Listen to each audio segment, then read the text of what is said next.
We are joined now by the Daily Face-Off, Jeff Marek, on the Emerald Queen Casino Sportsbook Hotline. Jeff, how are you doing today? Michael, I am doing well. Seattle Kraken have a new coach.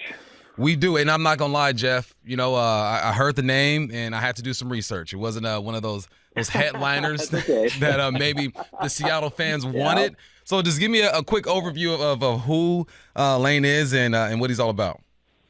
Longtime coach in the NHL, was a longtime player. Yes, I'm old enough to have watched him play with the Detroit Red Wings and the Quebec Nordiques about 1 million years ago. He was a right shot center from the Western Hockey League before that. He's mainly been an assistant coach in the NHL, has been a mainstay with Barry Trotz, who's now the general manager with Nashville. He was an assistant coach when Barry coached there for a number of years, went with Barry to the Washington Capitals where they won the Stanley Cup. So he's got a Stanley Cup background, and followed Barry to the New York Islanders as well, where he was a head coach for a brief stint, had a pretty impressive record as a head coach with the Islanders, 61, 46, and 20. So he does have that part of head coaching experience, and then spent last season with the Toronto Maple Leafs, where he mainly worked on the defensive side of the bench and helped with the penalty kill. Essentially, you're getting a guy here like Lane Lambert is 60 years old. Lane Lambert has pretty much done it all behind the bench. He's coached at the American League level. He's coached at the NHL level. It's not as if he's, specialized in, handling defense or just handling special teams. He's kind of touched all of it. So what Seattle is getting here is a very well-rounded, experienced, and I should mention as well, too, Michael, a very well thought of and respected coach around the NHL. He's been up for head coaching jobs before. He was in the Anaheim mix before they went with Sean Cronin, was a finalist in that search. So you're getting a well-rounded coach who really does have the respect and admiration of a lot of people around the NHL. Jeff, was there anything you heard the Kraken were searching for in their new head coach, maybe specific traits, specific characteristics, and does Lambert kind of fit that bill? I know they wanted someone to, it's interesting because, it's a really good question, Curtis, because the other person that I know that they were very interested in is Mitch Love. Now, Mitch was a very tough player when he played junior hockey in Everett, but he's from Quesnel, BC, a Western guy. There was some consideration, I shouldn't say some, there's a lot of consideration given to Mitch Love, and he's a sort of younger, new school coach. Where Spencer Carberry is the kind of the way I put it, Curtis, is, Spencer Carberry will probably win the coach of the year from the Washington Capitals. He's the new hotness in the NHL, but the next hotness is probably Mitch Love. Younger guy, younger approach to things. And I know they went down the road with Love. I think they had a 4-hour meeting last week with Mitch Love. I wouldn't be surprised if he ends up with the Pittsburgh Penguins. But I don't know that there's one thing specifically that they were looking for, other than I think they want someone to come in, and this is where you look at Lane Lambert, someone that's done a lot of things behind the bench, handled a lot of players, and there are some players on the Seattle Kraken, Chandler Stevenson and Jordan Eberle, who have a background with Lane Lambert. I think that they want stability in the coaching position, and they want someone who's done a lot of different things on a bench, and that certainly is part of the bailiwick for Lane Lambert. But I thought it was interesting that it did seem very much as if it was going to be either Lane Lambert or Mitch Love, and these are two coaches that are at complete loggerheads in their positions behind the bench. One is sort of just getting his first kick at the can at the head coaching position, and one's been around the NHL.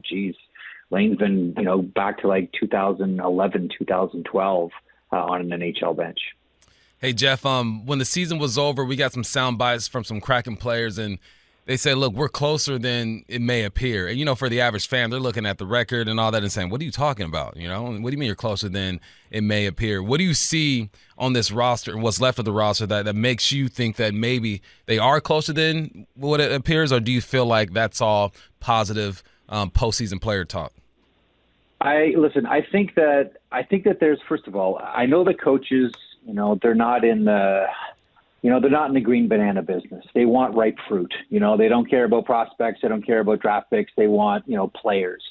But having said that, I really have to, and I think a lot of us have to really hand it to the amateur scouting department with the Seattle Kraken. They've done a great job identifying players, and they have a really robust pipeline now. and a lot of really good prospects that are on the horizon, to say nothing of players like Shane Wright and Matty Beniers. It looks as if, Seattle has locked up, two key pieces in one of the premium positions in the NHL, and that's the center position. And you have, Shane Wright and Matt Beniers, and then you start to fill out around there. I think this is a team that's getting obviously excellent goaltending from Joey Decord. I think this is a team that, between Vince Dunn and Adam Larson have a really decent first pair on the back end. I think goal scoring is going to continue to be an issue for the Seattle Kraken. I wonder if that's one of the areas they look to address here in the offseason. Bluntly, they just need more goals. But I know that when you look at the standings, it doesn't necessarily look like the Seattle Kraken are close. But right now, I think they're in the process of letting their young players mature. And I'm a big Shane Wright guy. And I think that, when all is said and done, Shane Wright, and this is no disrespect to Matty Beniers, I think he ends up as a better player than Matty Beniers. To me, a lot of this revolves around him and when he's ready to take that next step in his career. A long-winded answer to a really good question. I think that they are closer than people may think, but there are still some deficiencies here. They flat out need some players that can score goals. I know they had a lot of hope for, Eeli Tolvanen, and listen, he's a 20-goal scorer, but you need to start to see, guys put up 30, 35 goals on a consistent basis. A guy like Shane Wright, I think, has, 30, 35 goal seasons in him. I still do think that someone like Tolvanen probably has that in him as well. Jury's still very much out on Capo Caco, but whatever. If I'm Jason Botterill here, I'm out there scouring the NHL universe for goal scorers, because until that issue is satisfied, it still will be some tough sledding for the Seattle Kraken until some of these younger players develop. Jeff, we're in the speculation business because we do sports radio every single day. Yeah, of course. And Lane Lambert comes from Toronto. The most sought-after free agent this offseason is going to be Mitch Marner. Yep. Is there anything to read into with that?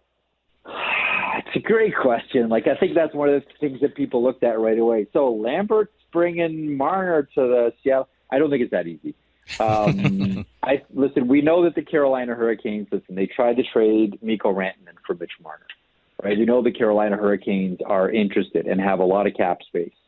And, I was talking to someone this morning who said, don't be surprised if Carolina offers as much as $14 million per season for Mitch Marner, which is an absolute whopper of a number. We wonder about the Vegas Golden Knights with Mitch Marner. We wonder about the Chicago Blackhawks with Mitch Marner. Now, with the way the Dallas Stars went out last night against the Edmonton Oilers, was talking to someone this morning who said, don't discount the fact that, Jim Nill and the Dallas Stars are right there, real close to a Stanley Cup appearance. Is it a player like Mitch Marner that puts the Dallas Stars over the top? There's going to be a number of suitors. And I know it's easy just to say, whoever offers Mitch Marner the most money is going to win the Mitch Marner sweepstakes. But I think that, the money might end up being all the same everywhere, give or take $1, maybe $2 million. I think Marner wants to be in a winning environment. And no slight against Seattle, but, Vegas is where Vegas is, and they're closer to a Stanley Cup, and Carolina is closer to a Stanley Cup, and Dallas is closer to a Stanley Cup. And that's why I would put, any of those teams ahead of Seattle in the Mitch Marner derby. But, I think it's crossed everybody's mind. When you see Lane Lambert go from Toronto to Seattle, you wonder if there could be a lure there. And especially considering my last point, which was that Seattle's probably looking to do something with their offense and maybe pick up a star here in the process. But I think some of those other teams would be higher on Marner's list. He is Daily Faceoff Jeff Marek. We appreciate your time, man. No problem. Buzz Mackey, anytime. I'm glad Seattle's coaching search has ended now. I'm looking forward to see what Jason Botterill can do to fill out the rest of the roster. Us too. Appreciate you. Have a good one. Thanks, Jeff. Be good.